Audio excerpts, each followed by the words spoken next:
Welcome to USA Global TV and Radio, where our mission is to provide education, entertainment, hope, and inspiration.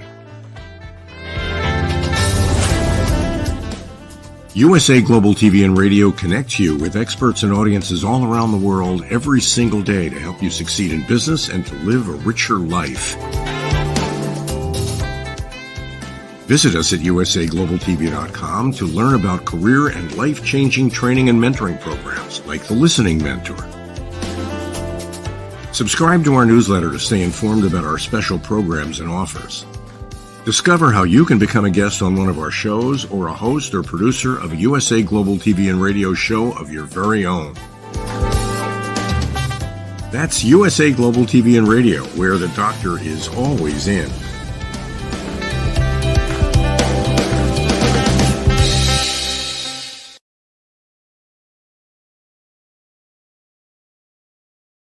Good afternoon, everyone. Thank you so much for joining me today.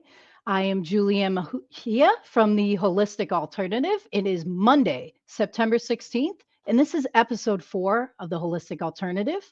I'm so excited to be here with you today because we're going to be talking about some really interesting plant-based medicines.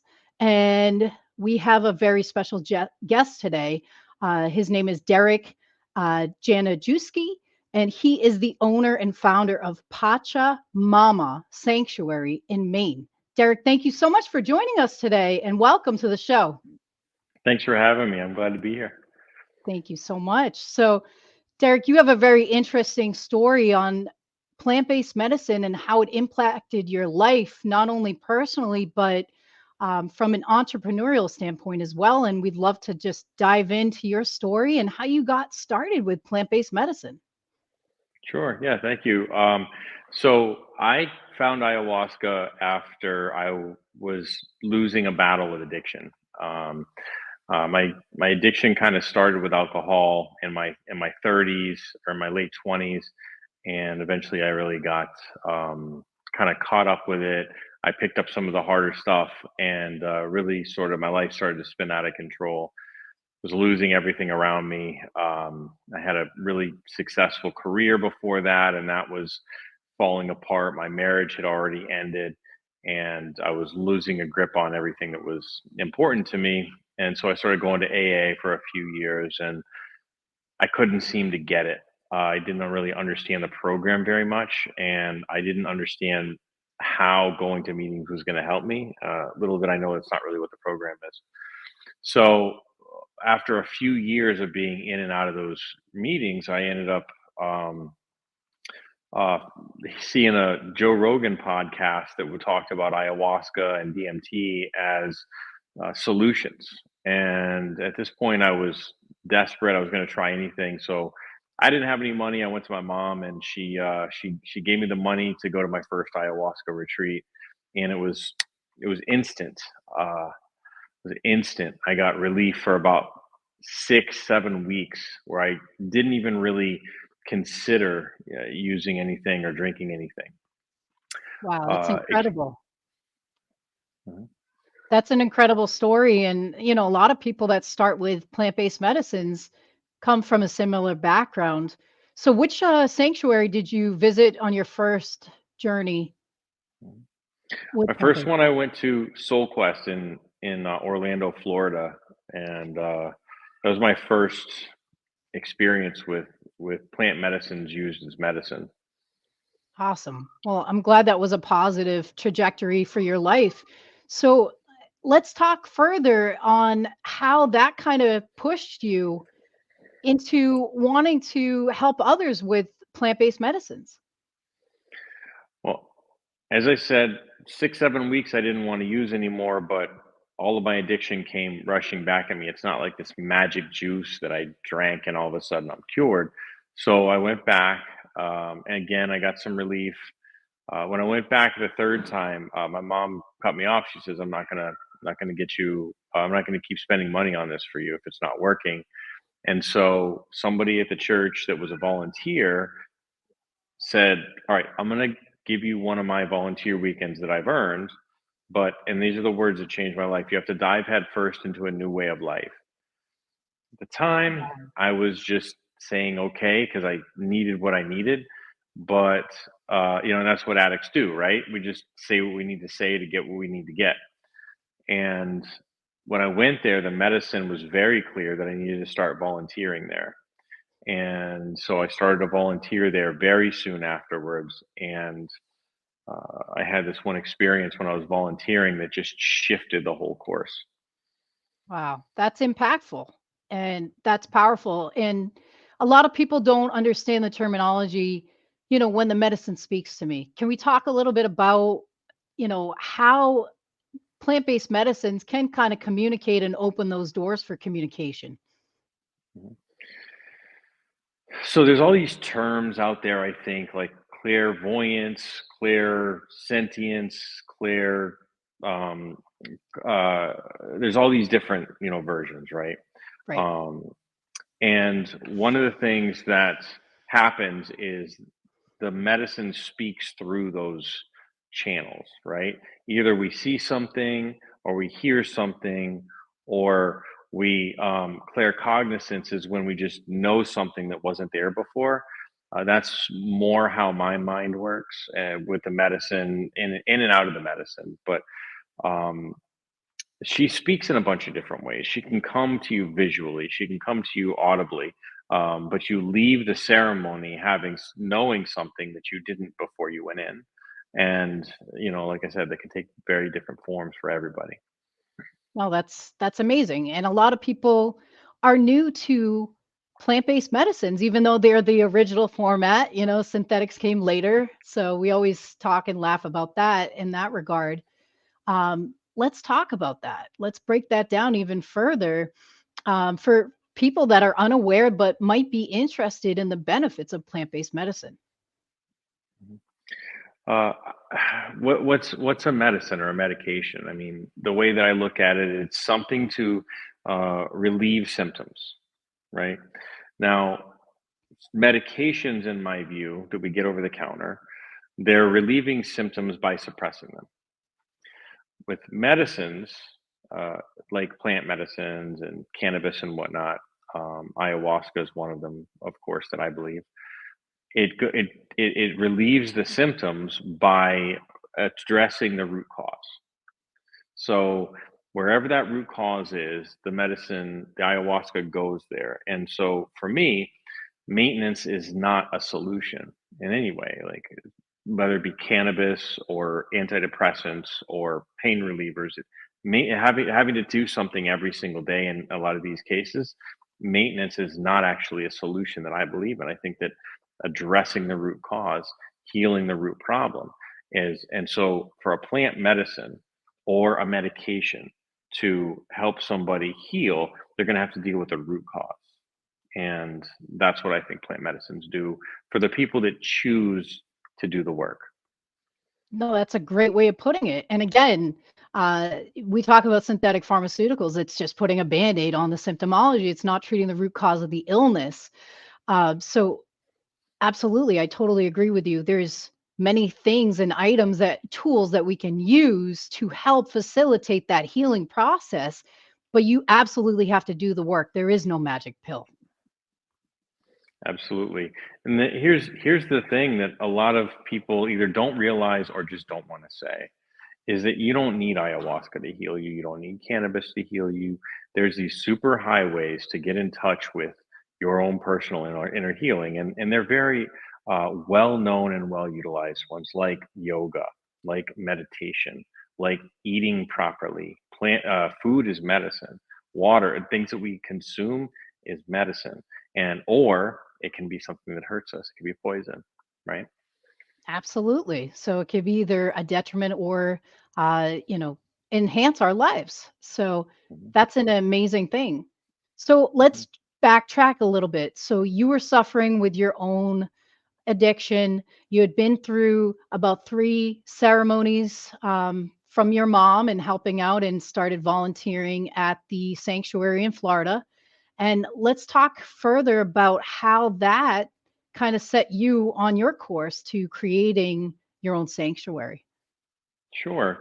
So when I was there, I sort of the very first week, I decided that I wanted to do something to take the pressure off of all the people that were doing the things that, in my view, were more important, right? Yep. So the people that were serving the medicine, the people that were running the church, the people that were taking care of the people, the guests directly, there was buckets. Buckets had to be washed no matter what, and nobody liked doing them. And so I found a lot of pleasure in doing them because I got to take the pressure off of all these people that were doing all of these more important things, right? And so I found a lot of joy in that, and I was really, really happy to be supportive. Um, and throughout the time that I was there, my responsibilities, I increased them because the more I could take pressure off of other people, the better I felt. So I started doing all kinds of stuff there. About a year later, after I started volunteering, uh, I fell out of alignment with leadership for a couple of reasons, and I won't get into that. But I still had a ton of friends that were there. I still was connected to a lot of people there. There were just certain specific things that just didn't align with me anymore. I didn't really know what to do with my life, so I went back to normal life, just doing at the time I was driving Uber, I was doing mystery shopping. I really didn't want to go back into the workforce because that no longer aligned with me. So I needed to like take care of myself in the process. And after a while, this opportunity, I didn't see it as an opportunity. I saw it as a chore that I didn't want to do in the beginning, but this thing Yeah. crossed my path and somebody was encouraging me to organize for them 1,500 miles away from where I lived. And after telling him no several times, eventually I said yes. And that was up in New Hampshire. And so I agreed to organize one retreat in February of 2019, which was our first retreat. And that was our first, yeah, that was the first time that I did anything like this. So how was your first retreat? How was that process and organizing and was it like an aha moment? Everything kind of clicked and you're like, "Oh my God, this is it. This is what I'm supposed to be doing." Uh, in retrospect, it was beautiful, but at the time, I thought it was a nightmare. I was Yeah. so used to all of the resources and all of the comforts that came at SoulQuest. And so we had five people at SoulQuest. I was helping like 40, 50 people at a time, five people. And we had couch cushions that were wrapped in blankets and pillows, blankets and sheets for people to lay down on and go through ceremony and sleep. I mean, somebody, you know what a papasan chair is? Like one of those round chairs, it's like a pocket. It's sort of like, Yes. yeah. So those are a round cushion. We had one of those on the ground for somebody for ceremony and for sleep. It looked like a puppy was like curling up on a on a dog bed. It was, and it was in this dusty dance hall at this arts and wellness center. It was a community living space. We had like 4 cans of Amy's soup for lunch to share between like 9 people with some like apples. It was not to the standard that I felt like would be reasonable. And so afterwards, after the ceremony or after the retreat, it was a 2-day retreat. Uh, the owner of the property and the person that was organizing for, the one that was pouring medicine, came to me and said, "This is great. We got to do it again." And I was like embarrassed with what I did. Um, it was very humble beginnings. Yeah, no, and that's the way most businesses start out. And we have that small start and it grows. So, obviously you're doing something right. There's a lot of interest. There's a lot of people that you have benefited and helped through your ceremonies. So let's break down what plant-based medicine is. Let's talk about ayahuasca. What is ayahuasca for people that aren't aware of some of these psychedelics? I have this conversation a lot, and my understanding of what ayahuasca is continues to grow. There's people that have been working with the medicine for thousands of years that tell me that they still don't know how it works. But some of the parts of it that are really important is that it allows us to see through the programming egos and the fear masks and all of these justifications and all of these lies that we tell ourselves. It allows us to see through all of that, and it connects us with our higher self because part of what ayahuasca does is it releases a chemical that's released when a person expires, when a person transitions into the afterlife. And so when that's happening, all of the petty stuff goes away, and our heart opens up so that we can have compassion for other people. Well, this medicine does just that. It does just that. So at the end of the day, people have this big experience where they're experiencing partial, like their mind thinks they're dying, right? And so all of this petty stuff goes away. All the justifications go away. So you're forced to look in the mirror and feel the guilt and the shame and the regret and the pain and the loss and the grief, and look at that and then go through it, get rid of it, purge it. And then all of the gifts come in, which is compassion. And all of this compassion comes streaming in so that a person can see a more complete view of whatever it is that they're carrying around, this baggage that they have resentment against somebody in their life, right? They For get to sure. see a more complete version of it so that they can have compassion for the other person. And then instead of having to like forgive the other person, the resentment just evaporates. So they're able to process something that they've kind of held in resentment or some anger or traumas, and they're able to process them fully so that they're able to move forward. Is that kind of what I'm hearing? Yes. Awesome. So that's incredible. I mean, that literally is the root cause of a lot of people's mental health issues is not dealing with trauma that's underlying in the surface, right? Yes. Yeah, So when we don't deal with something, it's going to come and get us. Any of these shadows that stay in the shadows, they're going to come out somehow. They're going to come out somehow, whether it be depression, anxiety, maladaptive behaviors, compulsions, or, just it's going to come out somehow. You can't deny them. You have to, you have to address them and recognize no, them. and that's awesome. And so you originally started in New Hampshire. Let's go back to your story. Starting in New Hampshire, you started to build upon that area and that spot, and you had some bumps in the road during development. Let's talk a Mhm. little bit about developing your company and how it has gotten to this point where you're expanding now, which is exciting. Yeah. So I've never been a manager of any team. I've never run any kind of business. I don't have those skill sets. On top of that, a lot of this was done on a shoestring. I mean, that first ceremony, I got down to $1 in my bank account, and I didn't even have a return flight back to Florida after the first retreat. Everybody had to show up and pay everything for me to be able to buy a flight to go home. Wow. So when you don't have funding and you don't have the skill set or the experience to be able to do like running teams and running a business, well, that leaves that leaves a lot of opportunity for failure, right? So I didn't know how to make long-term contracts with location. So I had to move a location, and I got into another place. And when I got into this other place, I didn't realize um, I didn't realize and understand how planning boards work, zoning boards work.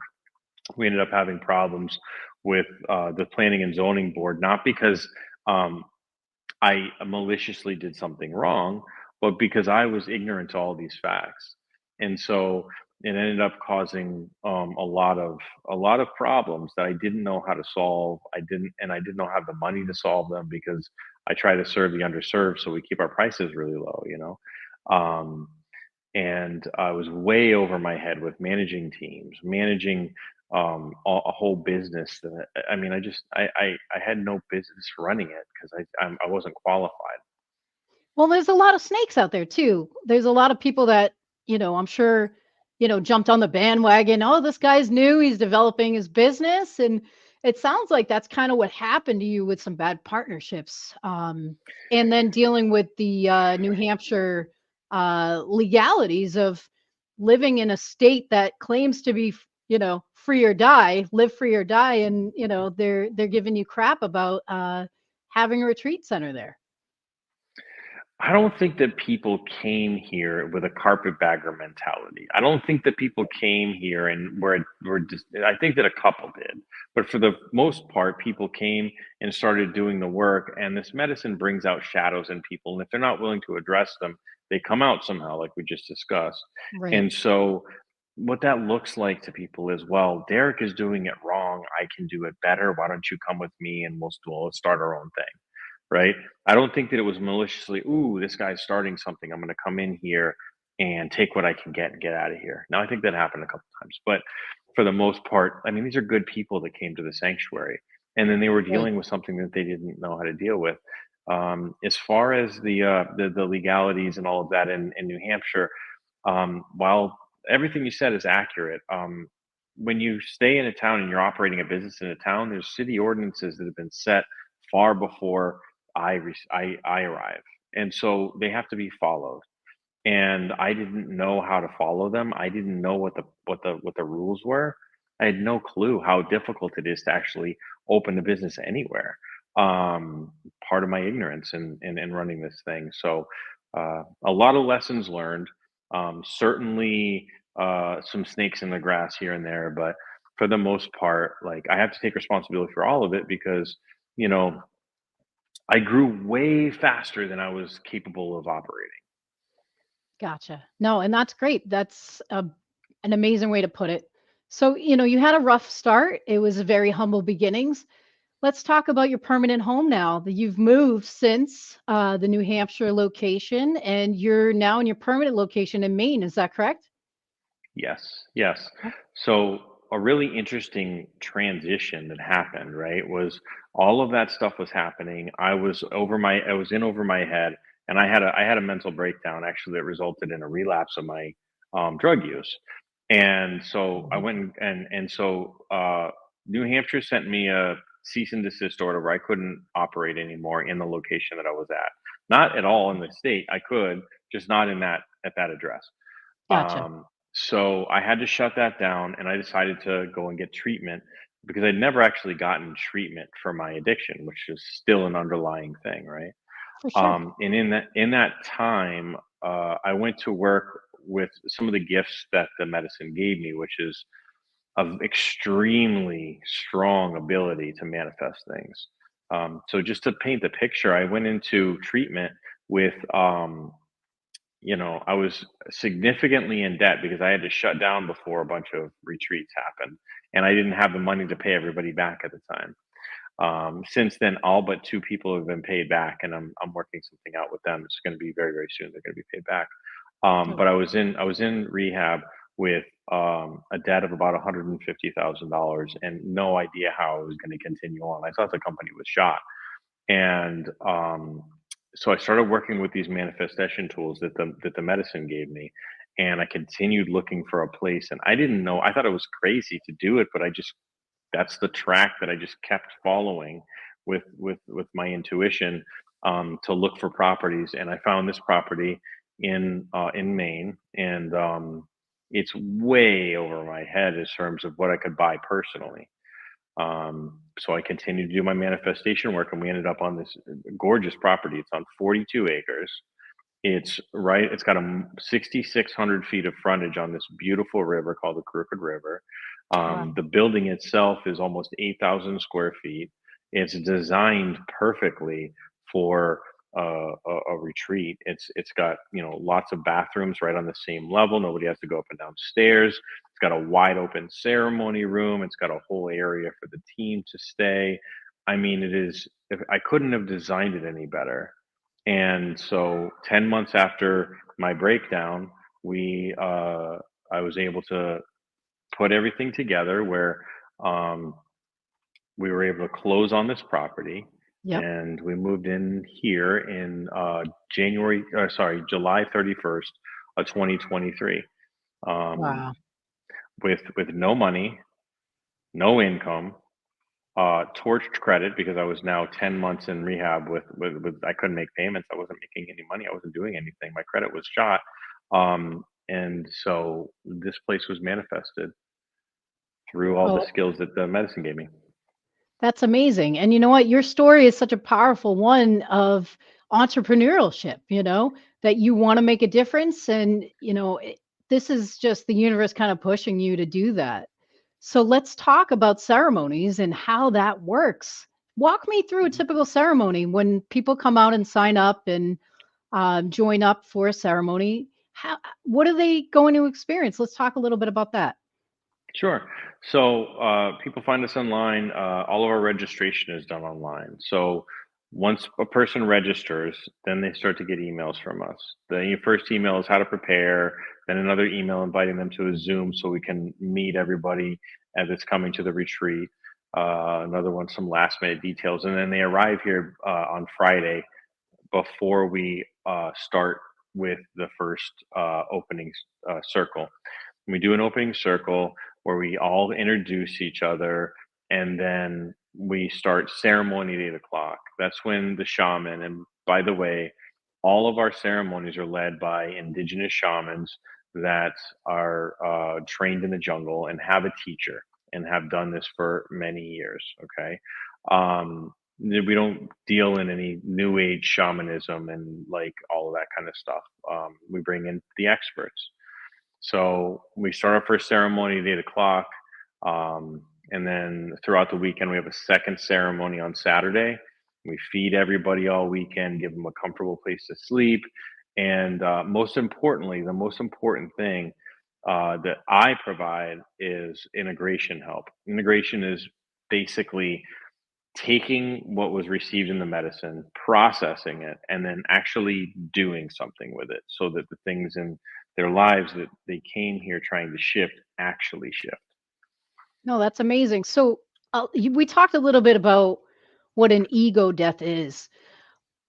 Let's tell listeners a little bit. When you take ayahuasca, sometimes you do go through what is called an ego death, and let's break that down a little bit for people and what to expect from these plant-based medicines. And you drink it, is that correct? You do a drink, like a tea ceremony?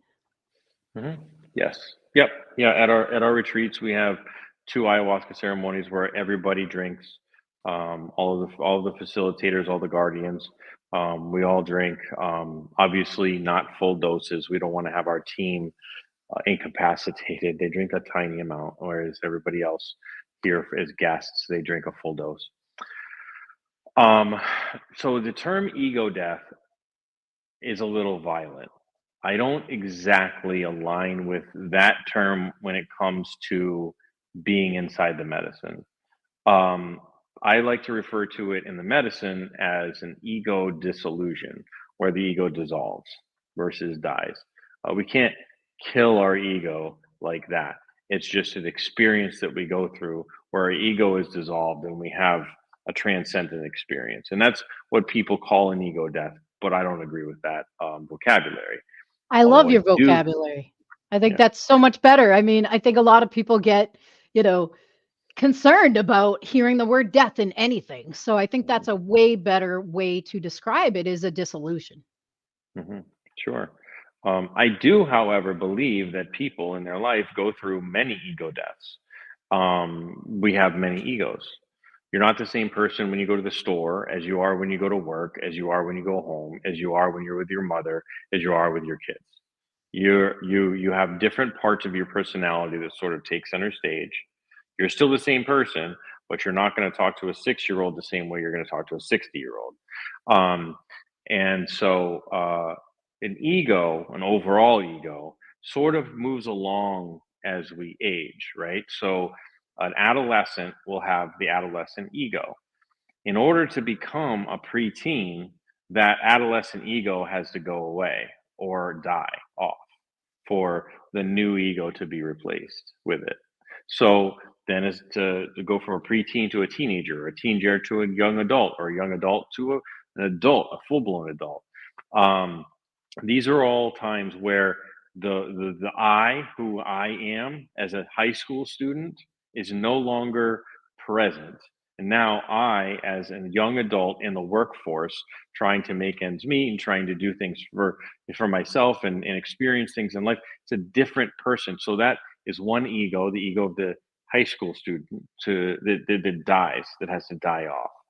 And that is an ego death. And that's what we're going for when people come here, because they could identify as somebody who is anxious and depressed and has a hard time keeping a relationship or romantic relationship together. And that is an ego that they have built. And we want that to die off in place of a new ego that is somebody who is fulfilled and happy and is good, is knows how to be of good service in a relationship to make it thrive. That's the ego death that we want to talk about.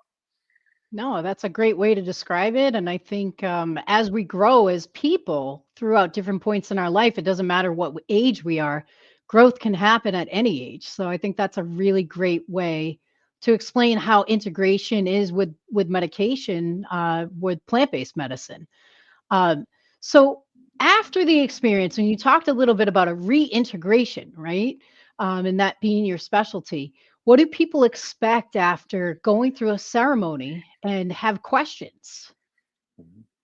So after going through a ceremony, most people have 3 to 4 weeks where they live on a pink cloud. Everything is easy. Everything is beautiful, grateful for everything. The small stuff doesn't bother them. They just react to situations that used to cause issues with just fluidly and in ways that they're proud of.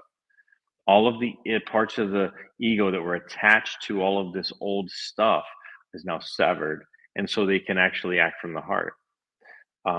So integration is a process of like expanding that from 3 weeks to 4 weeks to 5 months to 10 years to the rest of your life. And it takes effort, right? Because I'm 48. If I went to an ayahuasca ceremony for the first time right now, and I tried to like change everything about me, the way that I think, the way that I act, all of this trauma that I carry around, to change it in a weekend, that's not reasonable. It's going to take years, 3, 5, 7, 10 years. I'm still digging out from my first experience in 2017 right now. It takes a long time, but the work is apparent. We know, oh, I should meditate so that I don't have a bunch of race brain going on when I'm talking to somebody, that disallows me from being present. And then I understand why I'm disassociating in the middle of a conversation where I don't hear what the last person, what the person just said last. No, I think that's great, and that's an amazing way to explain it. Because again, a lot of people when they take plant-based medicines, they have a profound experience. They don't know how to process what they've seen and what they felt. So I think having someone to kind of pull those pieces of the layers of the onion back and say, hey, this could actually mean this, and this could mean this.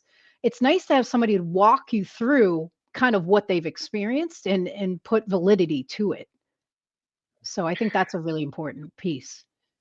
Yeah, that's one of my most important and my favorite roles. Every Tuesday, I have an integration call. It's open to everybody, by the way, whether you've sat with us or not. If you're coming to learn how to be a better person and you want to grow, it's a good place with good people. And I lead that call every Tuesday. I rarely miss one, and if I do, somebody else takes my place. Um, I feel like, after hearing almost 4,000 people go through this process here and what they experienced and how they grew and all of the amazing awakenings that they share on on an integration circle on Saturday and Sunday morning, so much that I've been able to learn from everybody coming here and sitting with medicine, that I find myself in a really unique and wonderful position to be able to support people through the integration process. And that's what I love to do.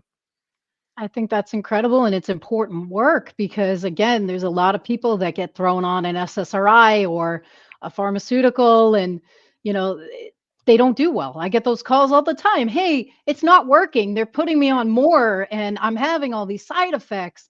I'm not really healing at this point. So you're giving people an option to treat the root cause of their mental illness per se. Would you agree with hmm that? Yes, I'm giving people the opportunity to heal themselves, because Awesome. I can support you in your healing. I can't heal anybody. No, of course, everybody has to put the work in.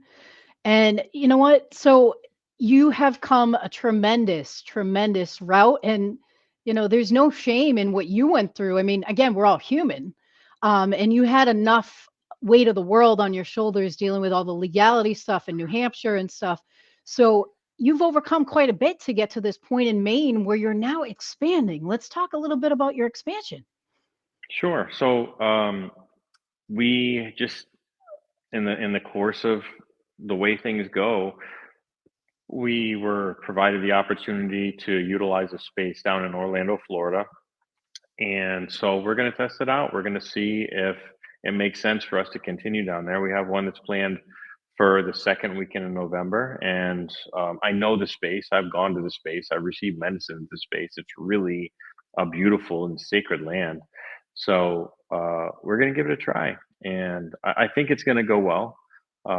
If it does, we're going to move towards doing that once a month there and go slow. Like I did not with this one. The one in Orlando is going to go very slow. Good. But Good. So you're yeah, going to slowly build. And you know what, Derek? If people want to get involved, they want to help, they want to support, they want to volunteer, if they want a session themselves, how do people reach you and get in contact with you since we're almost coming up to the end of the segment here? I want to make sure people can get in contact with you. yeah. So the website is a wealth of information about our sanctuary, our statement of beliefs, information about our whole team, all the booking and all that stuff is through there. If you want to talk to somebody, just call me. My number is 603-451-8733. You can just call me. I'll answer. If I don't answer, send me a text because I live in 2024. Voicemails are a lot harder to check than text. You can email me. You can send a carrier pigeon for all I care. If you need help, call me. Okay. Reach out. And can you give everybody the spelling of your website just so they have it and they can reach out directly? Sure. It's PACHAMAMA sanctuary sanctuary.org. Okay. And your email one more time? My email is derek@pachamamaretreats.org, not at sanctuary. My email is derek@pachamamaretreats.org, and you'll get me. Perfect. Derek, is there anything else you'd like to tell people that might be scared about trying some of these plant-based medicines that you guys offer?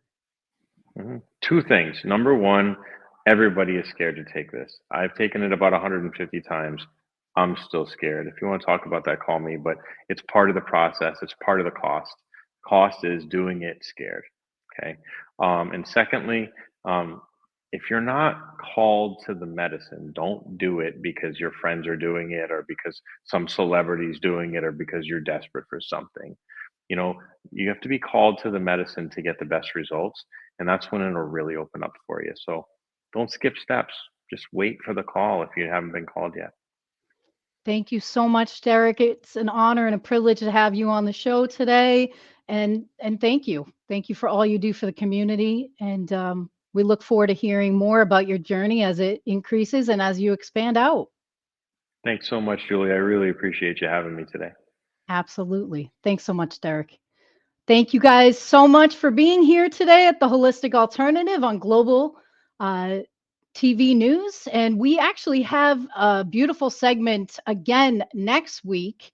We're doing 2 shows this month. We're going to have Ed Rosenthal on. He is an OG in the cannabis space. And it's going to be a big show. We're going to be discussing the election and how that's going to possibly impact the industry itself. So thank you guys so much for joining in and have a beautiful rest of the day. Take care.